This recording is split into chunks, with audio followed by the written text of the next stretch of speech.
The Warlords demanded a tribute. Earth answered with silence and a fleet in orbit. The massive hologram flickered to life in the center of the Galactic Council chamber, casting an ominous blue glow across the assembled delegates. Warlord Kethvar's scarred visage filled the projection, his four eyes gleaming with predatory satisfaction as he addressed the cowering representatives of a dozen star systems. "The tribute deadline has passed," Kethvar announced, his voice a rumbling bass that seemed to shake the very walls.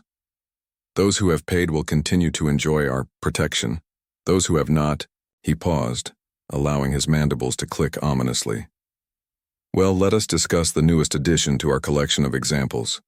Ambassador Zektai of the Meridian Coalition shifted nervously in his biosuit, the translucent membrane around his aquatic form rippling with anxiety. "Surely, Warlord, there must be some accommodation for the newer members." "Silence!" Kethvar's roar cut through the chamber like a plasma blade. "There are no exceptions. The hegemony's rule is absolute." His gaze swept across the assembly before settling on an empty chair marked with strange symbols. "I see the humans still haven't bothered to attend our little gathering. How disappointing." The Warlord's image leaned forward, his massive frame filling the projection. 3 standard cycles ago, we sent our demands to the third planet of the Sol system.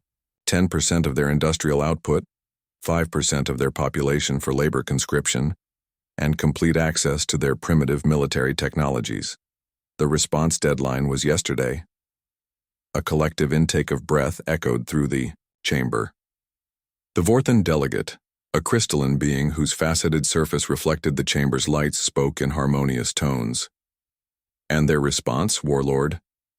Kethvar's mandibles spread in what might have been a smile on a creature with a mouth. "Nothing.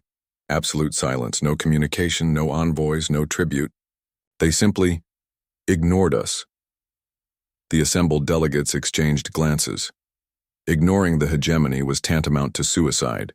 The Warlords had conquered half the galaxy through sheer brutality, and their fleets had turned entire star systems into asteroid fields as examples to others. "Perhaps," ventured the Altarian representative, his feathered crest drooping with worry, "they didn't receive the transmission?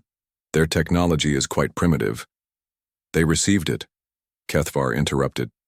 "Our scouts confirmed the message reached their primary communication networks. The humans simply chose to disregard it." His 4 eyes glittered with malicious anticipation. "No matter. Today the 47th Fleet moves to Sol. By week's end, Earth will serve as a monument to the cost of defying the hegemony." The transmission ended, leaving the chamber in stunned silence. Ambassador Zektai's aquatic form pulsed with distress. "Those poor creatures," he whispered. "They don't understand what they've brought upon themselves." 3 days later, the emergency session of the Galactic Council convened in chaos. The entire 47th Fleet? The Vorthan delegate's crystalline form blazed with disbelief. "Impossible, Commander." Nexus of the hegemony's military stood at the center of the chamber, his usual composure cracked like fractured armor. "Gone," he confirmed, his voice hollow. "Every ship, every crew member, 700 vessels of the line, including 3 dreadnoughts. But how?" Ambassador Zekatai's membrane rippled with confusion. "Human technology is centuries behind ours. Their ships can barely achieve faster than light travel." Nexus activated a holographic display showing the Sol system. The fleet arrived here at the edge of human space, expecting to find a few dozen primitive vessels, perhaps some orbital defense platforms. The display zoomed in on Earth's vicinity. Instead, they found this. The hologram shifted, revealing a sight that sent shockwaves through the assembled delegates. Surrounding Earth in perfect defensive formations were thousands of ships, sleek, angular vessels that seemed to absorb light rather than reflect it. The fleet was so vast it appeared as a metallic ring around the blue-green world. "Stealth technology, beyond our understanding," Nexus continued, his voice strained. "The humans had been building this fleet for decades, completely undetected. Our scouts saw primitive rockets and chemical propulsion. They never detected these ghost ships. The Altarian delegates' crest feathers stood on end. What happened to the 47th? They were offered one chance to withdraw, Nexus replied. A single transmission. Leave now or face the consequences. Warlord Keithvar ordered the attack. The commander's hands trembled as he manipulated the display. The human fleet didn't move, didn't react. Our ships opened fire first. The hologram showed the moment of contact. Brilliant flashes of weapons fire from the hegemony fleet, followed by an eerie calm. Then suddenly, the human ships came alive. They moved with impossible precision, their weapons carving through the attacking fleet like plasma through paper. It was over in 17 minutes, Nexus whispered. 17 minutes to destroy 700 of our best ships. The humans didn't lose a single vessel. The chamber erupted in panicked voices, delegates shouting over one another in dozens of languages.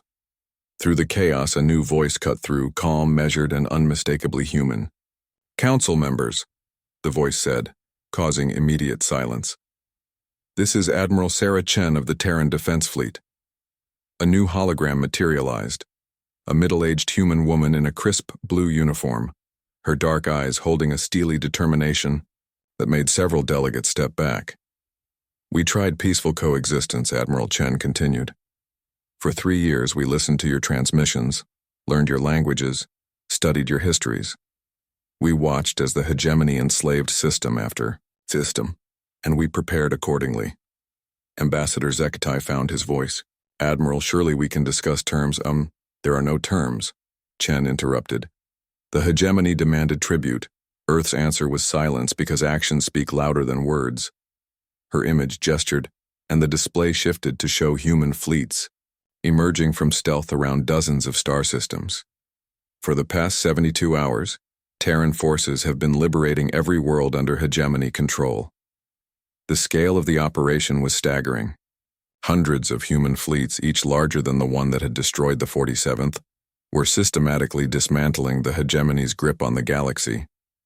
How is this possible? Commander Nexus demanded. Your species only achieved spaceflight a century ago.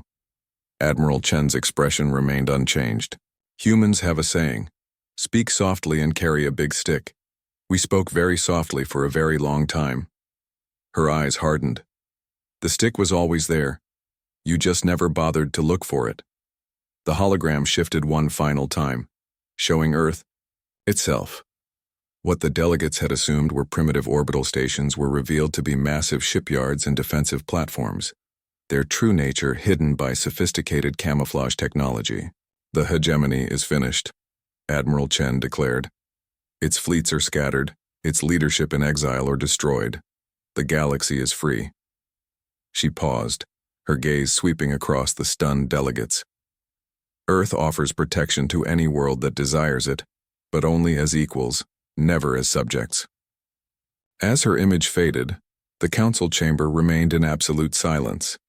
The age of the hegemony was over, ended not by superior weapons or overwhelming numbers, but by a species that had learned the most valuable lesson in the galaxy. Sometimes, the best response to a demand for tribute is to say nothing at all, and let your actions do the talking. In the void of space around Earth, the Terran Defense Fleet maintained its vigil, a silent guardian watching over a galaxy that had just learned the true meaning of the phrase, humanity fa yeah.